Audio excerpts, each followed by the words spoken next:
केंद्र सरकारनं ऊसाच्या FRP मध्ये आता 100 रुपयांची वाढ केलेली आहे। गेल्या वर्षी 3550 इतका दर जो आहे तो FRP होता, तो आता वाढवून 3650 इतका केलेला आहे। खरं तर 100 रुपये वाढवून सरकार आपण शेतकऱ्यांसाठी खूप काही दिलंय असं सांगितलं जात असलं तरी दुसरीकडे शेतकऱ्यांची मात्र या सगळ्यांच्या पार्श्वभूमीवरती निराशा झालेली आहे। केवळ दरवर्षी 100 रुपये वाढवून त्यामध्ये आपण जो खर्च शेतकऱ्यांच्या वाट्याला देतात तो अधिक असतो आणि म्हणूनच शेतकऱ्यांच्या या संदर्भातल्या काय प्रतिक्रिया आहेत हे जाणून घेण्यासाठी आपण स्वतः एका शेतातील शेतकऱ्यांच्या बांधावरती उभे आहोत आणि आपल्या बाजूला ही सगळी शेतकरी पाहायला मिळत असतील जे गेल्या अनेक वर्षांपासून सातत्याने शेती व्यवसाय करतायत आणि विशेष करून कोल्हापूर जिल्हा ऊसाचा पट्टा आहे आणि त्या ऊसाच्या पट्ट्यामध्ये या सगळ्या शेतकऱ्यांना ऊसाचं गणित जे आहे ते अगदी खूप चांगल्या प्रकारे माहिती आहे आणि म्हणूनच याच शिये भुये या पूर्ण पट्ट्यामधल्या काही शेतकऱ्यांसोबत आता मी आहे। साहेब काय सांगाल, खरं तर तुम्ही गेल्या अनेक वर्षांपासून स्वाभिमानी शेतकरी संघटनेच्या चळवळीत पाहिलेलं आहे, हे ऊसाचं गणित आपल्याला सगळ्यात जास्त या शेतकऱ्यांपेक्षा माहीत असणार आहे, कसंही बघताय 100 रुपये वाढीकडे? खरोखर म्हणजे सरकारनं आता हे वाढ जी केलेली आहे ती खरोखर शेतकऱ्यांना म्हणजे एक तोंडावर पानं पुसल्यासारखीच आहे। कारण का प्रत्येक वर्षी 100 रुपये वाढवते पण एकीकडे खताची वाढलेली दर त्या सरकारला दिसत नाहीत का? फक्त युरियामध्ये फक्त सबसिडी दिली जाते, बाकी इतर खते जे लागतात आमच्यासारख्या ह्या ऊस पट्टा म्हणजे आमच्या पूरबाधित क्षेत्रात ऊसाशिवाय दुसरं पीक आमच्याकडे कोणतं नाही आहे। कोल्हापूर जिल्ह्यात जर बघितलं तर करवीर नगरीमध्ये आम्ही हे ऊसाच्या काठावर म्हणजे कायम आम्ही पुराचं संकट झेलायचं आणि पुराच्या संकटातनं जर आम्ही जे ऊस जर काढायचं तर म्हटलं तर निर्भीड पीक म्हटलं तर एकमेव ऊस आहे आणि ह्या ऊसाला आम्ही आमच्या जीवापाड जपतो आणि ह्याला खतं घालताना पण त्या पद्धतीची घालावी लागतात। या ठिकाणी बऱ्याच शेती संशोधकांनी जमिनीचा कस बघून हे अमुक खताचा डोस द्यायला लागतो, तमुक खताचा डोस द्यायला लागतो, हे सगळं गणित बघितलं तर खताच्या वारेमाप किमती वाढलेल्या आहेत आणि त्या किमतीच्या मानानं 100 रुपये दर हा खरोखर आम्हाला न पटण्याचा किमान आत्ता तरी 4000 तर दिला असता तर दिलासादायक होतं, आम्ही समजू शकलो असतो। 3650 मग 350चं गणित आणि आम्हाला इकडे खताची जर वाढ बघितली तर 550 ते 450ची प्रत्येक वर्षी वाढ होते आणि ती वाढ करताना तिथं सरकार त्या मात्र लक्ष घालत नाही। धरताना कोरडभाऊ शेती आणि बागायत शेती आणि पूरबाधित शेती असं वर्गीकरण केलं जात नाही। खरोखर काय हां नुसती एक शेती हा संकल्प बघितला जातो। AI मॉडेल फक्त दिसायला आहे पण प्रत्यक्षात AI इथं उतरलं तर त्यामुळे खरोखर शेती करता परवडत नाही। ही शेती आता विकायची चहूबाजूनं तर रस्त्यानं आता जाळच केलेलं आहे, त्यामुळं आम्हाला शेती आता कोल्हापूर जिल्ह्यात शेती राहते का नाही आम्हाला तर शंका वाटते, कारण गुराळघर तर आमची नष्ट झाल्यात आणि आता ऊस कारखानदारी तर आता हे राहायचं जर खतात दर वाढले तर उद्या कशाला शेती करत बसणार, प्लॉटिंग करत बसतील लोक, असं एक संकट आहे आमच्यासमोर। खरं तर आजोबा आपल्यासोबत आहेत, तुम्ही मगाही सांगत होता कशा पद्धतीने खतांच्या किमती वाढल्यात, ही आता दिलेली दरवाढ तुम्हाला कशी बघताय? 100 रुपये जी आहे ती वाढलेली आहे, दरवर्षी आंदोलन मात्र राजू शेट्टी करत असतात, त्यांच्या माध्यमातून काहीतरी दर जे आहे ते मागत असतात, मात्र आता ही 100 रुपये स्वतःहून वाढवलेले गेल्या 2 वर्षांपासून आम्ही बघतो स्वतःहून वाढवले। बघा तुम्ही खताच्या पिशवीचा दर 2300 रुपये केला आहे एका खताच्या DAPचा आणि तुम्ही आता 100 रुपये देता म्हणजे शेतकऱ्याला पावडर लावण्याचा प्रकार आहे। तुम्ही इकडे 100 रुपये दिले म्हणून सांगता आणि तिकडे खताच्या प्रत्येक युरिया असून दे, दाणेदार असून दे, बैल छाप असून दे किंवा DAP असून दे, ह्यांच्या किमती गगनाला मिळाल्या। त्या जे गेल्या वर्षी आणि या वर्षी तुलनेत किती वाढल्या? ते 300 रुपयाचा फरक आहे DAPला। 100 रुपये इकडून देऊन तिकडे 100 रुपये एका DAPच्या पोतेपाठी मग तुम्ही सगळंच काढून घेताय। कारखान्याला ऊस गाळायला परवडतोय, शेतकऱ्यांचा ऊस तुम्ही नेताय, मजूर मिळत नाहीत, पाणी वेळेवर मिळत नाही, लाईट वेळेवर मिळत नाही, ह्याचा हिशोब शासन करत नाही। फक्त तुम्ही दिले ही पावडर लावायसाठी दिले, आमच्या घरामधून ते पैसे 100 जात नाहीत। मग तुम्ही दिलंच काय? कारखान्याला ऊस गाळीत असताना 1 टन ऊसाच्या मध्ये तुम्हाला भरपूर नफा मिळत असताना शेतकऱ्यांनी द्यायला तुम्हाला काय अडचण आहे? तेव्हा सरकारने एकच करावं की साखर कारखान्याच्या मागे लागून 4000 रुपये तरी कमीत कमी दर मिळाला तरी परवडतंय आणि आता कामगार मिळत नाही, ज्यानं शेती करायचं त्यानं स्वतःच पाणी पाहिजे असेल तर शेती करावी नाही ते करू नये। तुम्हाला काय कसं बघताय गणित? एकीकडे हे फक्त ह्याचं झालं म्हणजे खताचं किमती झाली, दुसरीकडे तोडणी वाहतुकीचा खर्च देखील वाढलेला, त्याचं गणित कसं? तोडणी वाहतुकीचा खर्च वाढलेला आहे, परत नांगरटीचा खर्च वाढलेला आहे, सगळ्याचा दर वाढलेला आहे। कसा वाढलाय सांगा, म्हणजे सरकारलाही कळेल की एवढा दर आम्ही देतोय सांगतो। एकरी 4000 रुपये नांगरट आहे, 4000 रुपये रोटर मारायचा आहे, 2800 रुपये सरी काढायचा आहे आणि मजुरांचं बी रेट वाढलेलं आहे. आता बाई यायला झालं तरी 300 रुपये दिवसभर घेत्या. गेल्या 4 वर्षात किस्सा दर होता आणि आता ते नांगरटीचा आणि ह्याचा नांगरट डिझेल वाढल्यामुळे सगळे दर वाढलेले. गेल्या वर्षी कमी होता 3500 होता, यंदा आता 4000 रुपये झाले. मग हा त्यात 500 वाढ. 500 रुपये वाढवले त्यांनी. म्हणजे प्रत्येक याचे दर वाढत गेले. सगळ्यांच्या भांगरलेल्या बायकांचे दर वाढल्यात, लागवडीचे दर वाढल्यात. आता 2200-2300 रुपयाला 19 भेटतंय. पोट्याच भाग झाल्या. सगळं रेट वाढत गेलेलं आहे सगळ्यांचं. त्यामुळे शेती करायला परवडत नाही. ज्याची माणसं आहेत, ज्यांची माणसं घरात 4 आहेत त्यांची शेती करायची नाही, तर कुणीही शेतीत काम, नवीन पिढी एक सुद्धा शेतीत यायला तयार नाही. त्यामुळे फार अडचण झाली आहे शेतीची. आता सरकारने काय करायला पाहिजे? म्हणजे 100 रुपये वाढवते हे सांगतात की आपल्याला वाढवते, स्वतःहून वाढवायला लागलेत. यापूर्वी संघर्ष करून ते वाढवावं लागलं, मात्र आता दरवर्षी वाढवायला लागलेत. मात्र ह्याचं तुम्ही गणित कसं सगळं सांगते सर? आम्ही काय बोलू शकत नाही. सरकारनं शेतीवर प्राधान्य द्यायला पाहिजे.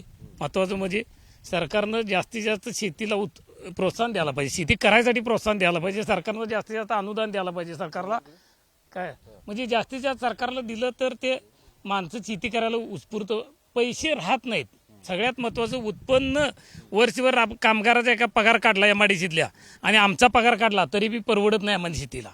आणि आम्ही ह्या वर्षात त्या वर्षाला आम्हाला पैसे मिळतात. त्यामुळे आम्हाला परवडत नाही शेती करायला. त्यामुळे सरकारनं जास्तीत जास्त शेतीवर लक्ष केंद्रित करून उत्पन्न कसं वाढेल, कामगारांचा खर्च कसा कमी करेल आणि लागवडीचे दर कसे कमी करता येईल याच्यावर लक्ष द्यायला पाहिजे. तर आपण महाराष्ट्र आणि विशेष करून कोल्हापूर, जी देशाला साखर ज्या प्रमाणात लागते त्यामध्ये खूप मोठा वाटा आपल्या कोल्हापूरचा आहे, सांगलीचा आहे, साताऱ्याचा आहे. हा आपला ऊसपट्टा आहे. मात्र ह्या शेतकऱ्यांना ज्या पद्धतीनं दर आजपर्यंत दिले गेलेले आहेत ते कसे बघताय तुम्ही त्याकडं? आता एकरी हिशोब जर घालायचा झाला, सरकारला जर पटवून द्यायचं झालं, तर ते कसं गणित आपण त्यांना सांगायला पाहिजे? खरोखर म्हणजे एकरी जर खर्च काढला तर खर्च जवळपास शेतकऱ्यांचा आता जर खर्च जवळपास आता बघितलं तर खताच्या दराच्या ह्याच्या अनुषंगानं बघितलं तर एकरी 20,000 पर्यंत खर्च खताचा नुसता होतोय. खताचा खर्च फक्त 20,000 होतोय आणि मजुराचा खर्च 10,000 पर्यंत जातोय. आणि राहिला नांगरटीचा आणि ह्याचा म्हणजे पाणीचा तो जो 15,000 खर्च झाला. जर हे ह्या सर्व सारासर गणित घातलं तर जवळजवळ 45,000 पर्यंत हा सगळा खर्च जातोय. मग तोडणी वाहतूक पण पुढे आणि परत हा हे राहिला निव्वळ आम्ही रान शेती केलेलाच हे झाला. परत आमचं बियाण्याचा खर्च तो वेगळाच, म्हणजे तो एक 5,000 पकडला तर जवळजवळ हे 50च्या घरात आमची हे शेतीचं म्हणजे हे होतं, खर्च जातोय. आणि खर्च वजा जाता बघितलं तर उत्पन्न आम्हाला मिळणार आहे किती? त्यातून उत्पन्न मिळणार आणि त्यातनं आमचा तोडणी वाहतूक खर्च टोटल आम्हाला घरात आज शेतकऱ्याच्या हातात जिकडल्या तिकडं सोसायटीचं व्याज आणि ते भागतंय. मग कसं हे परवडायचं?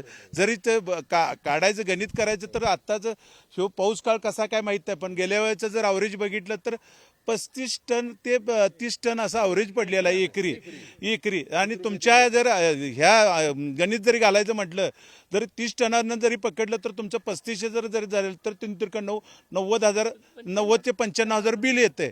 60,000 खर्च वजा केला, 30,000 राहिलं. सोसायटीचं व्याज वजा केलं तर राहिलं 25,000. 25,000 वर्षभर तो घर कसं चालवायचा? हे शेतकऱ्याचं गणित सरकारनं तेवढं प्रत्येकाला सांगावं. आणि त्यात मोलमजुरी तिची काढायची.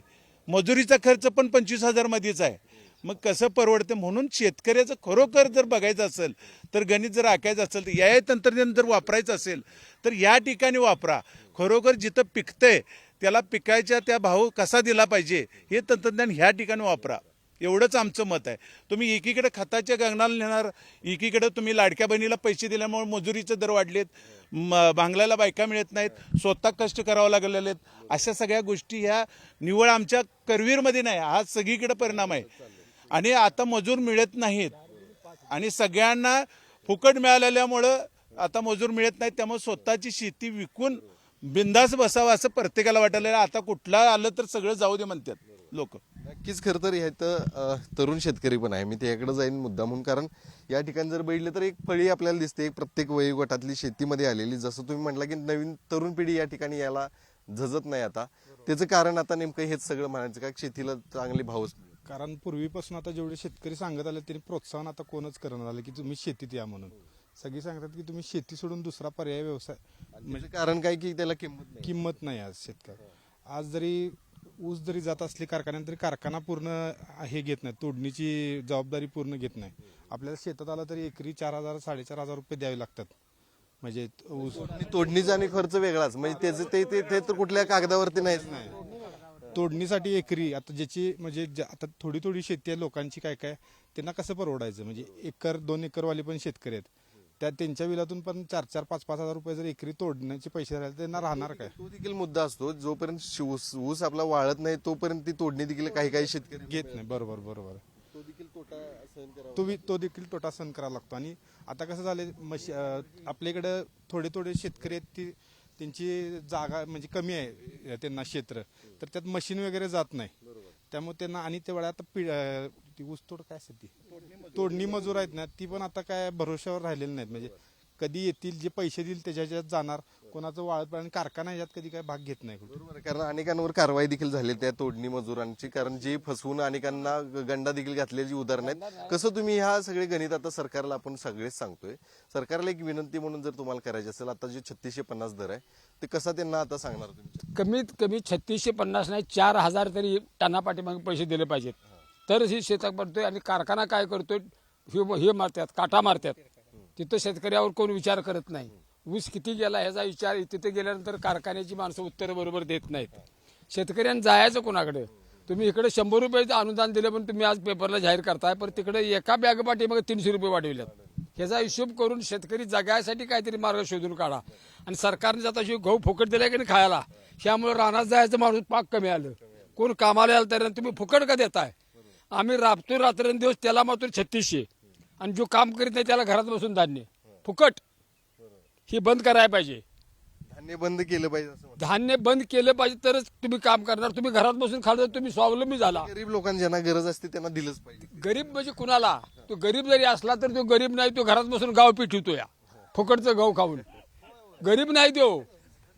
आम्ही रात्रंदिवस राबायचं आणि कारखान्याकडे वाट बघित बसायचं, माझं बिल केव्हा येतंय. तिथे त्या चेअरमनला विचारायला गेलो, तो म्हणतो तुम्हाला ऊस लावा म्हणून सांगितलं आहे. मी काय सत्य कथा आहे, माझी स्वतःची, माझा 5 एकर ऊस आहे, काही जास्त ऊस नाही. तर जी सरकारने जी धान्य फुकट दिलंय, काम करून खायसाठी शिकवा, बरं फुकट खायसाठी शिकवू नका. फुकट द्यायचं कोणाचं? मग इकडे शेतकऱ्यांच्या डोसक्यावर ठेवतात पाय. तेच धान्य फुकट तिकडे वाटतं. फुकट कुणाला देऊ नका. लाडक्या बहिणीसाठी तुम्हाला पैसे द्यायची काय गरज आहे? तुम्ही चांगलं बघा की आमदार तुमच्या घरला येतील मतदार मागायला. तुमच्या मोठेपणासाठी गावाची वाट. हा, फुकट धान्य द्यायचं शासनाने बंद करावं, आमची हात जोडून विनंती आहे. आमच्या शेतीला किंमत द्या, आम्ही राबतोय म्हणून किंमत द्या. फुकट आम्हाला किंमत तुमची नको आहे. आता ही सरकार निवडून ह्याला मताला 15,000 देते, हे पैसे आलं कुठनं? तुम्ही खुर्ची बसायसाठी कारखाने काय काढणार? मग ती कारखान्याचा सगळा खर्च शेतकऱ्यावर. 100 रुपये दिल्यात, ही फक्त पावडर लावायची गोष्ट आहे. आज पावडर लावली, सकाळपारी तोंड काळं होते. नक्कीच खरं तर हे शेतकऱ्यांची उद्विग्न भावना असते, आणि ती कितपत खरी आता तुम्हाला सगळ्यांना माहिती आहे, कारण तुम्ही गेल्या अनेक वर्ष राबताय यामध्ये. आता काही गेल्या अनेक वर्षांच्या लढाईमुळे तुम्हाला एवढा चांगला दर तर मिळतोय, नाहीतर आपल्याला ह्यापेक्षाही वाईट दिवस होते. मात्र आता जे आहेत, आताच गणित तुम्ही सगळं बघताय, कर्ज असू दे, सगळी शेतीचं आहे. शेवटचाच प्रश्न विचारून आपण थांबूया, कसं हे सगळं आता तुम्ही सरकारला पटवून देणार आणि त्यांना आता विनंती करायची? सरकारनं सगळा हिशेब करून सरकारनं हे करायला पाहिजे. नाही, सरकारनं अभ्यास करायला पाहिजे. बाबा शेतीवर शेतकऱ्याला किती पैसे मिळतात याचा सगळ्याचा अभ्यास करून सरकारनं त्याच्यावर विचार करायला पाहिजे. नक्कीच. खरं तर हे सगळे शेतकरी होते जे आपण या गावातील दाखवत होतो. त्या सगळ्यांनी या ठिकाणी आपल्या भावना ज्या आहेत त्या व्यक्त केलेल्या आहेत. एकीकडे 100 रुपयांची वाढ जी आहे ती केलेली असली तरी दुसरीकडे मात्र खतांच्या किमती वाढलेल्या आहेत. या ठिकाणी तोडणी वाहतुकीचा खर्च आहे, शिवाय मशागतीसाठी लागणारं आमचं जे कष्ट आहे ते वेगळंच आहे. शिवाय मजूर जे आहेत ते देखील मिळायला या ठिकाणी तयार नाही. जे आपण वेगवेगळ्या योजना जाहीर करतात त्या योजनांमुळे अनेक मजूर जे आहेत ते आता या ठिकाणी मिळायचं अडचण झालेली, त्यांची किमत्या देखील वाढल्यात असं या सगळ्यांचं म्हणणं आहे. त्यामुळे निश्चित सरकारने या सगळ्या बाबींचा विचार करून शेतकऱ्यांना, जसं यांनी म्हटलं की 4000 रुपयांपर्यंत दर जे आहे तो ऊसाला विशेष करून मिळाला पाहिजे, ती मागणी आता सरकार पुढच्या काळामध्ये कशा पद्धतीने पूर्ण करणार हे पाहणं गरजेचं आहे. कॅमेरामन ओंकार वळवडेसह शेखर पाटील, पुढारी न्यूज, कोल्हापूर.